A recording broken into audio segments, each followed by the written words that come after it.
Hello and welcome back to Entrepreneur Money Stories. Have you ever wondered how business owners keep their money mindset strong during times of change, transition, and even when things aren't going well, especially from situations going on in your personal life? Well, today I have a really special guest. I have Josh Hall on the show to share his vulnerability, his story, and his money mindset transformation that he's been going through as he navigates change within his business. Now, Josh Hall is a web design business coach, podcast host, and web agency founder based out of Columbus, Ohio. Go Bucks. This online course, web design community, podcast, and YouTube channel that Josh hosts teaches web designers how to build a web design business that gives them freedom and a life that they love. Here's what I love about Josh is that every single tool and strategy and piece of the conversation, it is applicable for every single business owner. So we talk about money mindset, how to look at your numbers, and my favorite question to ask yourself, what's working and what's not working right now? All right, here's my conversation with Josh Hall. Josh, welcome to Entrepreneur Money Stories. Well, it is a pleasure, Danielle, to be on this end of the conversation. I've had you on my podcast twice, so I'm excited to actually return the favor and chat with you.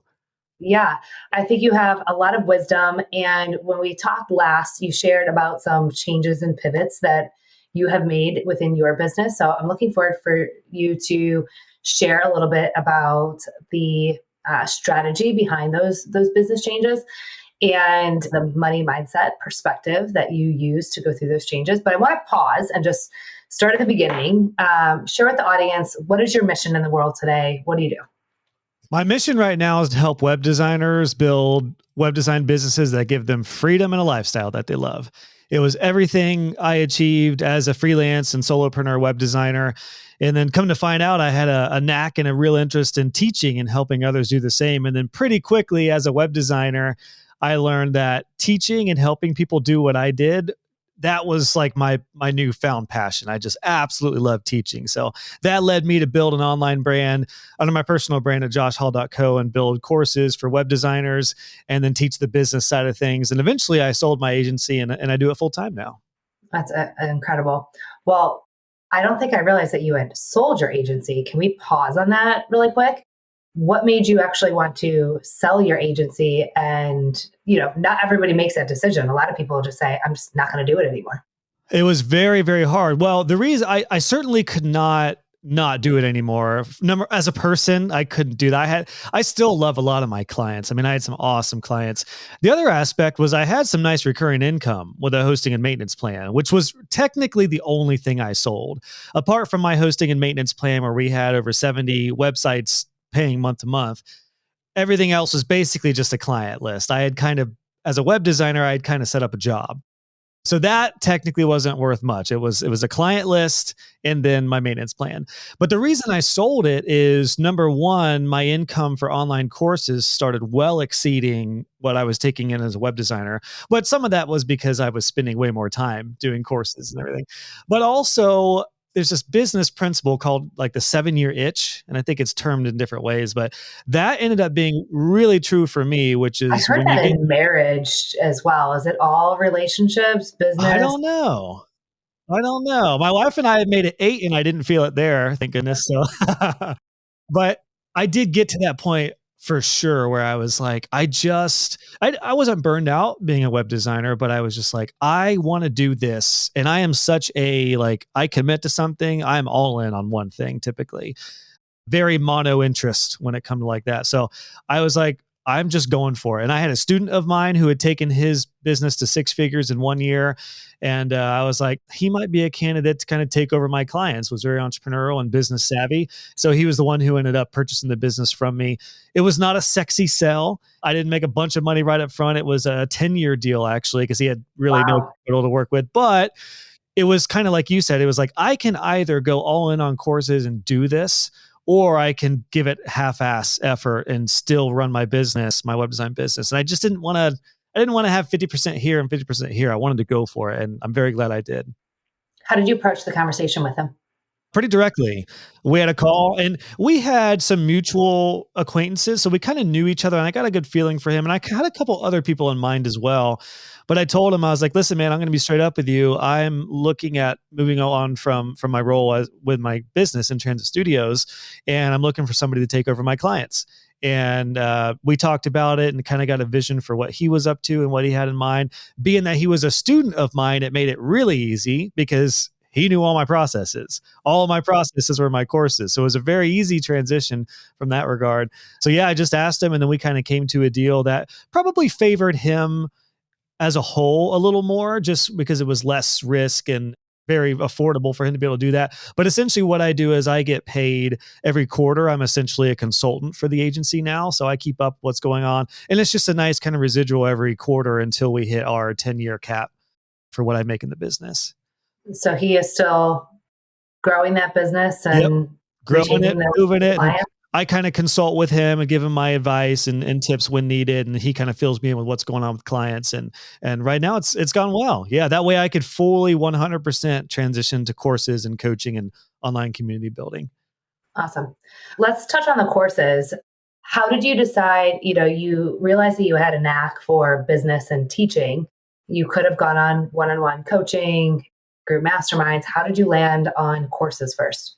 It didn't start with courses, interestingly enough. My thought was I'll create like website templates, and there's a lot of different markets for that. It is a scale game. You have to sell a lot of those, but in my market, it was very doable. I had colleagues who were doing six and multi six figures, even seven figure businesses with that. So that was my thought originally, was to do like website templates. But then this idea of a course just kept on popping up. People ask me like, "Well, how are you doing your maintenance plan? I'd love to know what you do." And I'm like, "Well, I really can't put that in like a template. I really need to guide them through the entire process." So my first course was actually on my hosting and website maintenance plan, on how I sell it, how I structure it, what tools I use, and that was my first course. So I just kind of tried it out. I did one launch, one course. I had over 80 students join the first wave.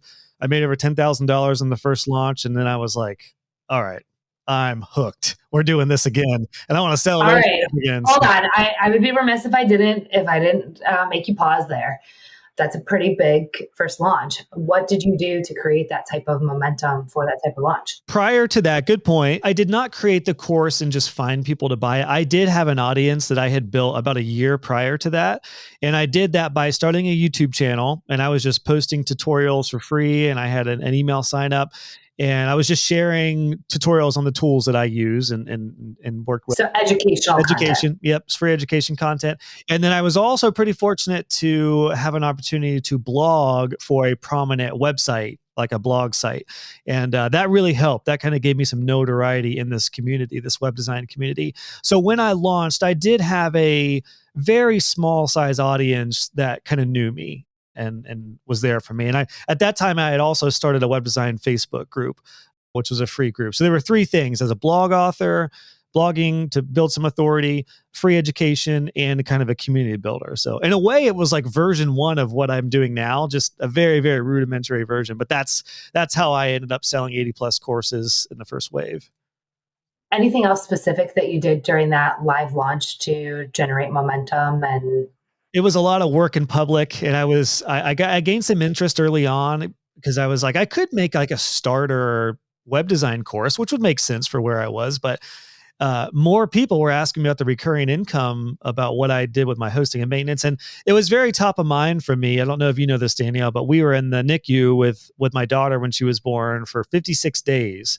We were in the NICU, and really, what got us through that entire 2 month span was our maintenance plan, because I could barely work during that time, and it was our recurring income that really got us through that.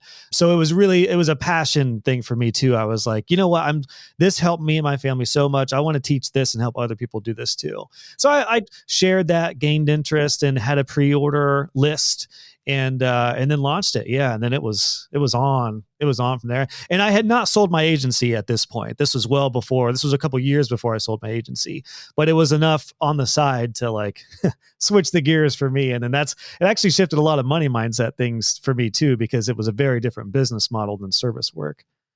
yeah, all right, let's go there. Let's talk about the mindset component of that because courses aren't necessarily that reoccurring revenue model that had gotten you through that time and that you were so passionate about. Talk to me about that.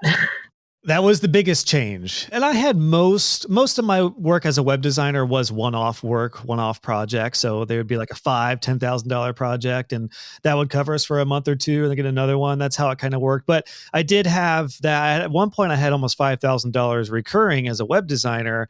That was our bottom line. And that was great through hosting and maintenance and a few other services.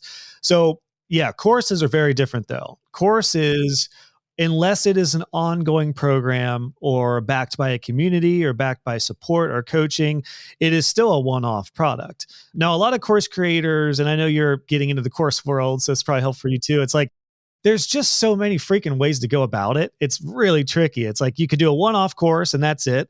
You could do a one-off course that's like subscription based for a while, and then it could move to, like somebody could keep on getting support at different levels. There's a ton of different ways to go about it.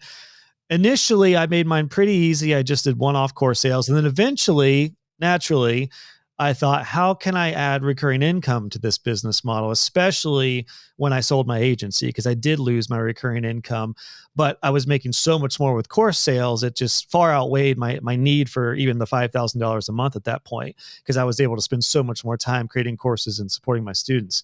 So that's what led to me creating a membership. And now I've kind of made a recent switch over this past year because my business went from courses at first to having a membership on the back end, which is kind of like a coaching membership, to now it's flip flopped. Now my membership, which actually has my courses in it now, that's the main thing. And I do have my courses one off and available separately, but the big thing is the recurring income with my membership business. So it's a course coaching community is essentially what it is. Do you think that you needed that time as a business owner to build? Like, is there a reason why you didn't go with the membership originally? Yeah, at that point, I did not have that much content, near as much content as I do now. It's a lot easier to create a membership when you have a plethora of content and years of like consistent content out there. Just from a standpoint of authority, of trust, I have a proven track record to this point. So I think it's very hard to sell a membership if you don't have a proven track record. You can, but it would be more of, like you said initially, a coaching program or a group mastermind kind of thing, which is a great back end offer for me. I'm still exploring doing that on like a high level with just 5 or 10 people. It would be a very high ticket thing. But the core of the business is really based off of everything I've learned the past 5 years in being a web design coach. So yeah, I felt really, really confident to say, okay, I have a suite of courses that I've built and maintained over the years. I know it works. I have the student results. Now I can package this. And I'm in the middle, literally at the time of recording this, of like making this shift in my business. Now there's pros and cons to membership first rather than a course, mainly because of subscription business. It's just harder to sell often than a one-off course that somebody might have lifetime access to. But as the recurring income is creeping up and the numbers are going up and to the right, I'm very, very excited about where things are at and where they're headed. Because if I stay on this trajectory, I could potentially cover all the expenses for my business and the bills for my family without needing to launch anything new.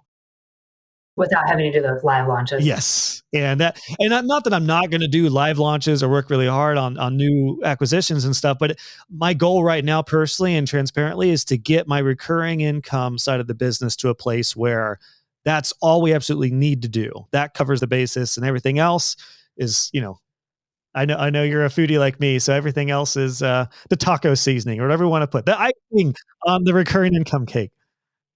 All right, talk to me a little bit about your money mindset and going through these changes. Well, I don't know how far back you want to go, but probably like a lot of entrepreneurs, I'm an accidental entrepreneur. So I did not, even as a web designer, I did not have any formal education or academic life. I didn't go into this with like a 5 year business plan. And I'm doing this on the side, and all of a sudden, hold on, wait, I'm running a business. yep. The next thing you know, you're doing some work and then yeah, I got a business. So that's how I started. And the bane of my existence for the longest time was money mindset. And I still, even 14 years into The last time I had a job was 2009, so 14 years. I love telling people that, by the way. I always like to say, like, "I haven't had a job since 2009." They're like, always a good conversation starter depending on what party we're Let's at. say, is that your opening at Yeah, a party? definitely, definitely. I'm already married, so I don't, it doesn't matter anymore. A good conversation starter, so but early on, I mean, I had every money mindset problem you could imagine times 100. I mean, it really I used to be a blue collar guy. I was a cabinet maker for a tour bus customizing shop making 11 bucks an hour. So my thought and my only experience with making money is that it sucks, it's hard, and I'm going to have to work a lot in order to make more money, and I need to save as much as I can. And And trade time for money. yeah, time for money. Absolutely. Yeah. So, and I come from a family who are not business owners or entrepreneurs. They're all salary workers. I'm a very black sheep and everyone I know in person, which is why I prefer to hang out online now. That was the start. So, I mean, everything from how I message, everything from saying like affordable websites or cheap. Actually, before affordable, I said cheap web design. You can imagine what kind of clients I got at first by putting cheap web design in my titles. That was an issue. I mean, I was charging just unreasonably low rates. Even as I got more experience, I felt like I was taking people's money when they paid me, and it felt bad. It affected how I sold. It affected how I grew my business. It affected, I mean, I could have, it took me 6 years to get to six figures as a web designer. I could have done that in 2 years if I had a better money mindset. Now I've come a long way, but those were some of the pain points and challenges I went through. All right, if you could talk to that guy in year one, what would you It's say? exactly what I do with my students now. The first thing is to offer something of value. So, like in the way of web design, what I teach is you do need to know how to build a website and how to help it grow your clients' businesses. So, you can't charge premium rates if you don't have at least some value backed up behind that. So, that's why I have my courses. There's a bazillion options for learning, in my case, web design. But really, really quickly, you got to go from pixels to profit. You got to really think about what is this work doing for your clients? Because one thing I didn't realize or factor in is that, yes, if they're paying me $3,000 for a website, to me, I'm like, holy cow, early on, 3 grand. Of course, I didn't make 3 grand, as you know. A lot of that goes to taxes and all the other expenses. But the thought was like, this person just forked out 3 grand. It was a cost for them. My mindset over the years shifted from them using that as a cost to using it as an investment. And when somebody invests in something like a website or something that's a tool to grow their business, that's where the true value comes in with how you price, how you do your rates, how you sell, how you message, how you position. So I essentially more from feeling bad that people were paying me like it was, money out of their wallet to you're giving me this because of my expertise, my value, and what I'm going to do for you and your business. The goal for a $3,000 website, for example, would be to 100x that over the next few years at minimum. That was really the mindset shift that I worked through as a service provider. And that has held true to today. Like even when I started doing courses, when I sold that first course for $297, I thought, man, these web designers, like $300 is a lot of money to them. They're probably making 10, 20, 50 grand maybe. But then I realized, hold on, for $300, I'm teaching them how to make recurring income month after month after month after year after year after year. They're still doing it today. So that course was worth thousands of dollars, tens of thousands of dollars, technically, as far as value goes. I don't know if I answered the question or if I derailed us, but Yeah, you did answer the question. It almost sounds like it's like understanding the value. That's what I really had to work through. but it almost sounds like, how do you value yourself? Like when you're working through your money mindset, it's not just, it's not shouting mantras in the mirror. And, it's really about understanding what you do and the value of what you do that helps you work through the money mindset to be able to say, yes, I am providing value. And it's almost a self worth. Like I am worth it to be able to charge these prices. Because trust me, pricing is something that we work with our clients every day on, that I don't want to call it an issue, but can be a pain point for people, is how do I value myself to be able to charge And it's prices? tough in the industry like mine of web design. Prices are just so all over the place, but projects are all over the place too. I mean, there is no website project that is exactly the same. I built hundreds of websites over a decade span, and every project was slightly different. Now, what I do teach my students to succinctly answer that question, like what would I tell myself in those first couple of years, it would be to have packages and ranges that people could easily fit into, and then you could customize it from there. It makes it a lot easier for pricing for service work to do that. And that was it. I kind of learned to almost like productize in a way my packages, not exactly, but at least as a starting point. It became really easy for me to say, okay, we've got package 1, 2, and 3. These are the types of projects. We can customize it from there. And that was the game changer. It allowed me to price more effectively. And it's what I teach my students pretty early on, is like, once you can build a website and it's good, that's enough to get going. Let's go. And then really, really quickly, you start to raise those rates once you understand your expenses. And we talked about it the last time you were on my show. Like, there are seasons of life that dictate what you do in business and how you use your money. And that's something I learned as well. Like, there were times where I could save and spend or invest way more as far as my business goes. And there's a time like the past couple of years that have been really challenging for me and my family, and I needed to take home a little more. So all of that was really money mindset that I've been working through. Have you heard yourself saying, I'm scared to invest money in my business because what if it doesn't come back? I don't know how much to pay myself, so I won't take a paycheck yet. I'm reinvesting in the business anyway. Or how about, I'm not going to spend any more money until I know exactly where my money is going. Well, let me tell you, you are not alone. In fact, we have heard all of these stories and more throughout the last 9 years at Kickstart Accounting Inc. And that is why we have created the Money Mindset Mastery Framework, to finally unlock and overcome these stories, to finally feel confident in your financial decisions and pay yourself what you deserve. The first step to create a profitable and successful business is to first understand your money mindset. Find out your money mindset personality type by going to kickstartaccountinginc.com/quiz. I can't wait to hear what your money mindset type is. I would say let's touch on that over the last few years. So you were going through a challenging time and made a pivot in your business. So give me, like, what are some of the like very specific tactical things that you're doing to say, maybe it's numbers that you're looking at or ways that you're keeping your money mindset strong, like as you're transitioning and pivoting, how are you reassuring yourself that this was the right decision, right? Because that's a big shift. Yeah, the shift, and I do still sell my courses one-off, and I still can sell them the way I've done it. So it wasn't like I didn't completely change my business model to where I blew up a bunch of income streams just for this one. But what I found was, by offering basically membership first and community first over courses first, is it really was all about the recurring income. And that is a slower game. But what it did tell me and what it showed me is that there was also a big need for that in my community. Like, I had, and I still have, a lot of people who are so invested, and I have a much deeper relationship with a lot of my students now than I ever did just as a course creator. Because you'd see a name come through in an order, but I don't know. I have no idea how it's helping him. So there's a lot of that has honestly helped, even in the times where like things got a little sticky with a transition, and course sales are down across the board from everyone I've talked to. So in a way, I think going this membership route, even though it's a little painful during the transition period, which, like I said, we're creeping up and up every month to the right. So I just need to stay on this path. We're going to be fine. I actually think it may have been a blessing in disguise, because if I were solely just focused on my one-off course sales and we took as much of a hit as we have in one-off course sales over the past year or so, then I would be in trouble. Then this would be a coaching call with you to like, Danielle, help me. It would be very, very different. So you do have to look at, I think you have to look at the market, look at your customers and what they're saying. I found that this was a need.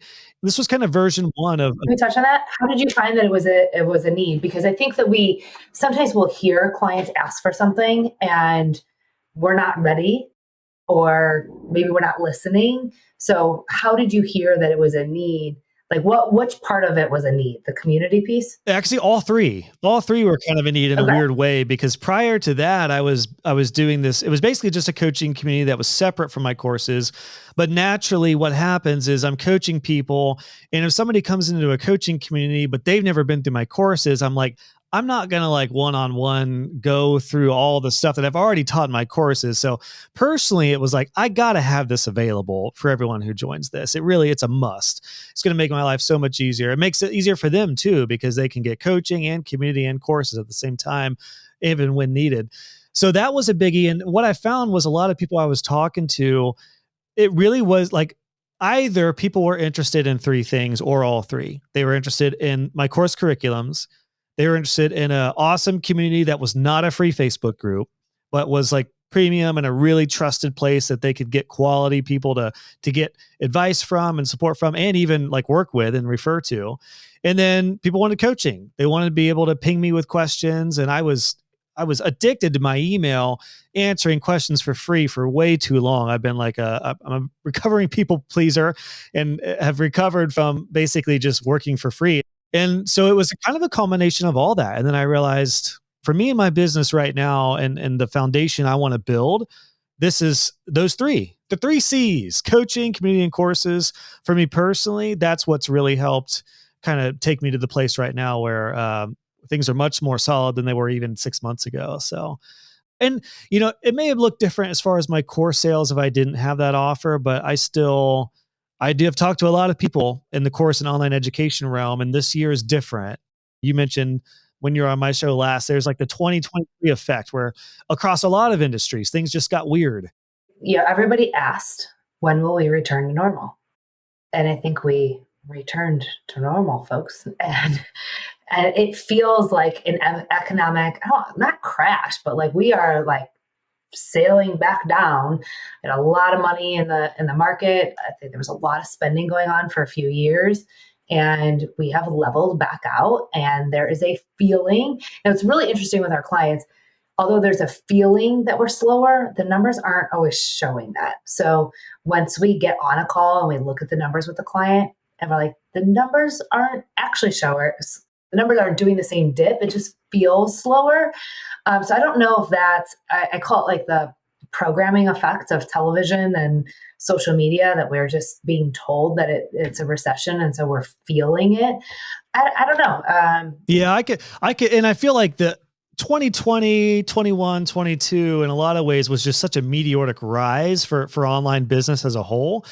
And for course creators in education, it was the boom times for us. Now, the good news is for my students, for web designers, I actually think 2023 is even more, and I see this with a lot of my students, I think it's an even better time for web designers because that boom didn't necessarily affect web design like it did online education per se. So there's like web design is one of the best industries to be into right now, which is really exciting for me and my students in it. But it's like I do think you get just used to the boom. And one thing I've realized, and this is a money mindset thing too, I've learned just because you reach a certain revenue and income level, it doesn't mean you're going to easily stay there. And I think not that I got overconfident or cocky with it, but I got a little comfortable. I was like, all right, we've hit a few 100,000. We're good. We'll at least stay here. And then life happens, 2023 happens, a few other things happen. And it's like, oh, we're dipping quite a bit here. And that's when we needed to make some shifts. And I learned to just really actually look at my numbers. I'm a free spender. I say, yeah, let's hold on that real quick. So, what were you looking at? What made you realize that you needed to actually take action? Because there's that feeling like, am I just feeling a slowdown, or do I need to really stop and pay attention to something? It What were was you two looking at? things as I think back to it over this past year. One was the numbers were just going down, and I had a couple of the lowest months that I had in my business. And yeah, Sales, sales wise, revenues, sales or yep, profit? revenue wise. And I was like, oh, that was unexpected. But I was not doing any launches at this point in the business. And I was actually working on a big course of mine, like revamping it. It was like a 2 month project. And I was like, I wasn't worried about it terribly because we were going to do a big launch. And I figured, I had expectations and anticipations of what I would bring in that launch. And I thought we would be fine. But the launch did not go like I expected, despite like a ton of interest and tons of student success stories and everything else. For whatever reason, I couldn't quite pinpoint what happened because I did everything I've always done, but call it the 2023 effect, call it the new offer I had. I don't know, but it just did not go. It went of like probably like a quarter of as good as I thought it would go. So with a dip in numbers and me not really watching my expenses close enough, me investing in some stuff I shouldn't have, me overpaying my team on stuff we really didn't need to do, wasn't really making an impact, and a launch that did not go near like I thought. It was like a moment where I was like, oh shit, I got to make some changes and I really need to be careful about this. And that's when I decided to really boost up the membership aspects of my business, because like that was the piece that was working. I learned to look at, okay, of everything that's going on, what is working well? What do I really want to sell? Oh, hold on. You asked yourself, because the listeners hear me say this all the time, what's working and what's Yeah, not and working. I have to pay tribute to guy I'm in a mastermind with. I'm in a mastermind with a couple entrepreneurs, and we talk about this stuff. And I was blinded. I was like throwing everything at the wall, thinking what would work. I've got too many inputs. I talked with a lot of different people, and I almost like overwhelmed myself with all the different things I could do and new ventures and ideas. And he just straight up asked, like, "Well, what's working well?" And I was like, "My community. That's what's working the best."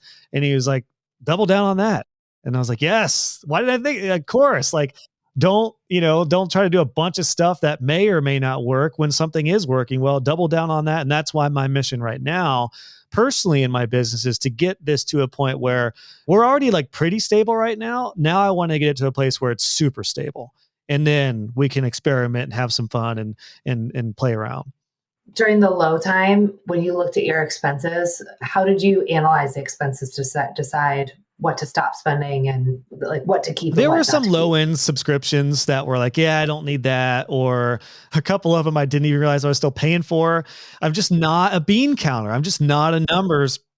I'm just not like that detailed numbers guy. And that probably came from my past too. I just basically, and I don't know if it's definitely changed for me over the years, but it seems like you have a number that you're just comfortable with seeing in your bank, and you're like, you have a good idea of expenses and personal and business. You're like, as long as I have that number, I'm going to be good for a little while. But once you start dipping down past that number, it's like, oh. And then I realized we actually had more expenses than I was realizing.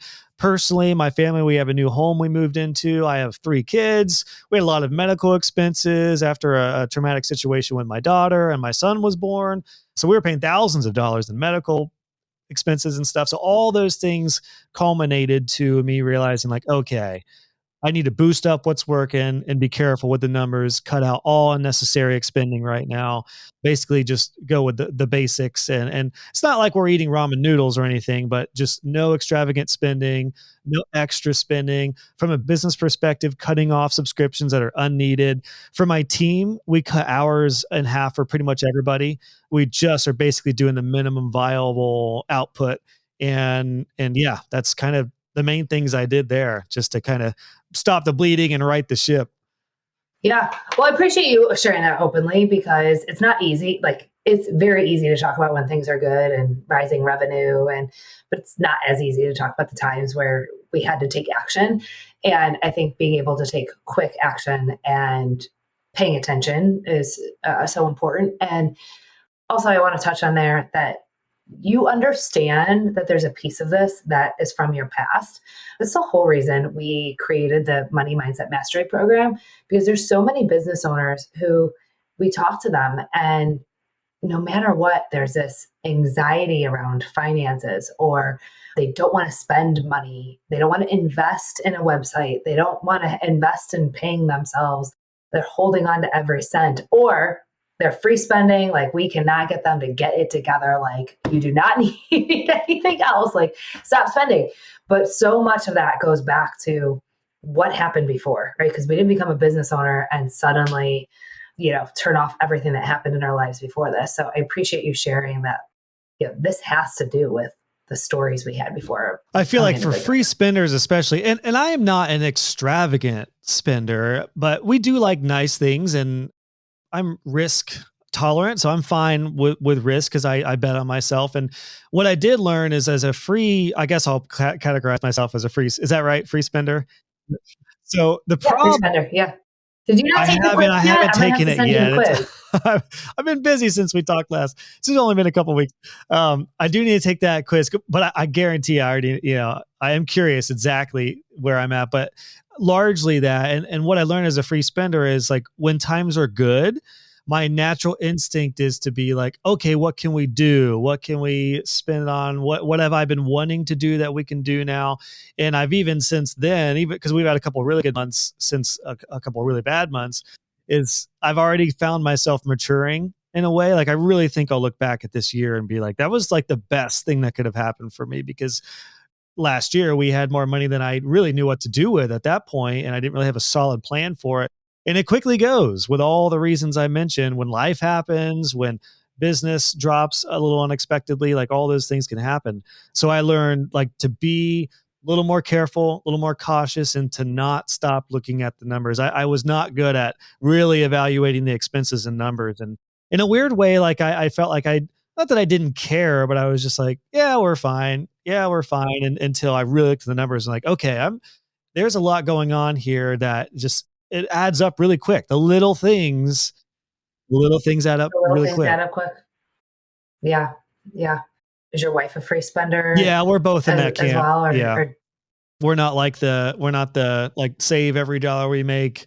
We invest in our home, we invest in our kiddos experience, and we invest in like getting out. But we're not like I could care less about a car, could care less about a lot of things as far as like hobbies and stuff like that.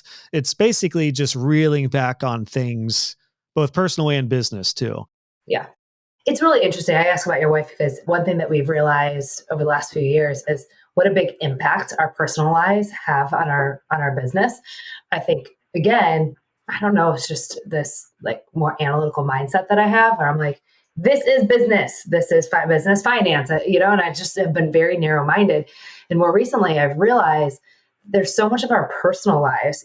We have a client who his wife is a free spender. So when we've gone to cut down on expenses in the business, we're going through the P&L and we're like, there's really nothing to cut.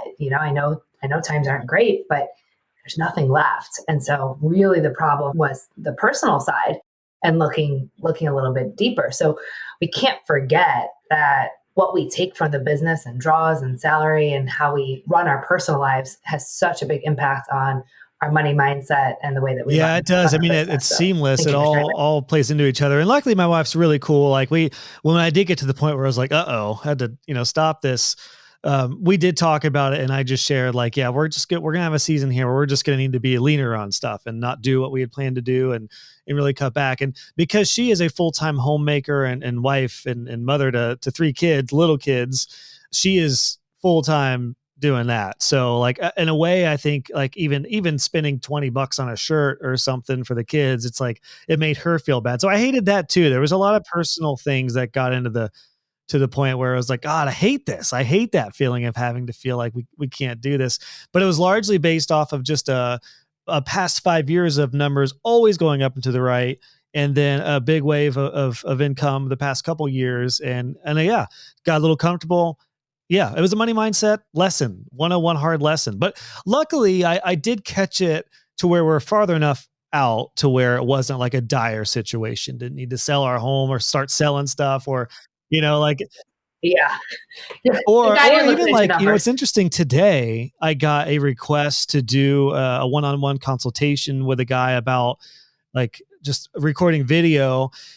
And I'm like, I could do it, but I can't like that's going to take me away from doing something else when what I actually do. Like the money mindset thing is interesting because you start doing things that you shouldn't do as a business owner. And I had to stop myself even today. Cause I'm like, I could charge like $300 for a call to do it with this, but I'm like, that's going to take me away from doing something out like a bigger mission project that's going to yield 10 times that much or more within that hour. So that's kind of something I learned more recently too, is to be really careful in like the desperate times or tricky times, not to become a different business owner just because the times are tough. Yeah, to really stay consistent with who you are. Yeah, the most value added task that you could be doing each moment. And look, I will say I've been there. I think so many listeners are going to really resonate with that because it's really easy to start saying yes to things when times are good or bad. Like it's really easy to start saying yes to things.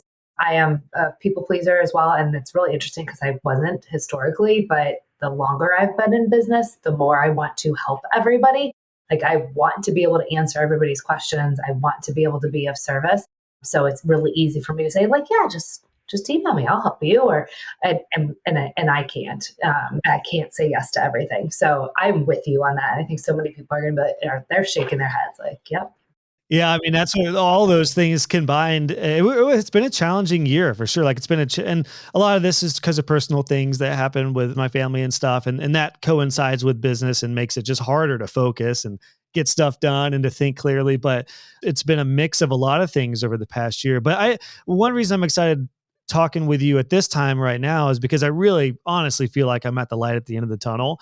And because I have something in my business that's going so well with my membership, it's like the sky is still the limit with this thing. And I can always boost up course sales additionally. Like I thank God I'm not in a position where it's up to an employer. Like my salary is up to them. I mean, I have some colleagues who, and know some people who work in salary jobs where like their company hasn't laid them off yet, but they're not hiring anymore. And the next step are layoffs. And that's a really, really scary place to be in as a salary worker. So that's one reason I love the world of entrepreneurship is yes, this was a trying year. It was a testing year, and it will definitely build the entrepreneurial muscle and mature me in a lot of ways. But I will take these challenges any day over being in a cushy, quote unquote, stable job and hoping that the salary is going to be there next year. Yeah. So I think just to kind of circle back on a few like just key things that I think you've said that I think are really important takeaways. These trying times, like whether it be personal or economy, it is an opportunity to exercise an entrepreneurial muscle. I really love that you just said that. A good question that we can be asking ourselves are we comfortable? Like, are we sitting in the comfort of where we got to instead of asking ourselves the question of what's next? And then continuously asking what's working, what's not working. Because by you asking that question while you were looking at your numbers, you were able to find what was working. And I mean, really possibly saved your company. I mean, if you hadn't looked at that, you might have still been going down Yeah, the course I'll route. say So we boosted asking like yourself, what are you 25%. We've boosted since I looked at like, okay, what's working? We've upped that already by like 25%, which is a game changer for the bottom line of my revenue and cash flow. So now my goal is to keep on bumping that up by another 25% over the rest of this year. And then we'll be back to like, okay, whew, we're good. Let's keep this stable foundation that we can build off and go wild from there. Yeah. All right. But you're gonna have to add to your question bank. Am I Yeah, comfortable? oh, Right? totally. Oh my gosh, yeah, yeah, comfort. It's kinda like a lot like professional sports, like any athlete would say, as soon as you get comfortable, that's when you start to slip. I think there's a life lesson there in business too. It's tough because I'm very anti, like, hustle culture. I'm a work-life balance guy, I'm a family man, so I'm not the 60 hours a week guy, but I did get to a place where I almost, like, not took advantage of that, but got a little too comfortable, and I just wrongly assumed because I hit a certain level with my course sales that it would just keep on happening, but it didn't. It didn't just keep on happening. Taking a lot of time off and then going through personal things showed me like if you lose momentum, it's a dangerous thing. And I just wasn't doing all the things I did to get to that point, which is all what I'm redoing now. Yeah. Well, Josh, I'm so thankful that you're doing that. And I really appreciate you sharing this story with us and being so open and honest. It really is a gift. I know people talk about vulnerability, but the opportunity to be just open and honest is a real gift. Thank you. Is there anything that I didn't ask you today that you wish I would have? Well, it was because we didn't have like an exact topic or anything. I'm open for anything. Like I really didn't know where we would go or what we'd talk about exactly. So this was fun for me to kind of share. I mean, this is obviously top of mind and top of heart for me with what I've gone through and what I've learned over the past year in particular. Yeah, I mean, there's nothing. I don't think there's anything as far as that goes that we probably haven't touched on unless there's anything that you're curious about or want to hit me with. No, I think it's just, how do listeners learn more about you? And if they're a web designer, how do they find out more about Well, since we're talking, your we're on the offerings? podcast right now. I would say you could check out my podcast. It's called the Web Design Business Podcast with Josh Hall. So search that wherever you listen, and you'll see you were not that far back. Just a few episodes ago, you were on again for round two, which was an awesome conversation about recurring revenue rescue strategies. So yeah, check out the podcast, Web Design Business Podcast. My website's at joshhall.co, and that has all the goods and everything from there. Josh's vulnerability was a gift today. Not every guest is so willing and able to open up and share their story so candidly. You can hear more about Josh's personal story on his podcast. I will link that here in the episode that I did with him on his show, where he shared what he personally went through over the last few years. But just can't thank him enough for sharing that money mindset journey that he's been on and what he's been able to do to transform his business and right his ship. So I hope you were able to have some key action takeaways, and I would love to hear about them. Either take a screenshot and tag me in a story on Instagram, or send us a direct message on Instagram at Kickstart Accounting. I'd love to hear about the strategies that you're implementing. If you need one-on-one help with your bookkeeping or the 2024 budget session, why don't you go to kickstartaccountinginc.com and book a call. We would love to meet with you. You'll talk to myself, Kelsey, Aubrey, talk about your specific situation and how we might be able to work together. Now, remember, this is a judgment-free zone. We are the fun accountants, and I promise you, we will walk you through every step of the way. We are here as your guide on this journey through entrepreneurship. All right, we will see you next week.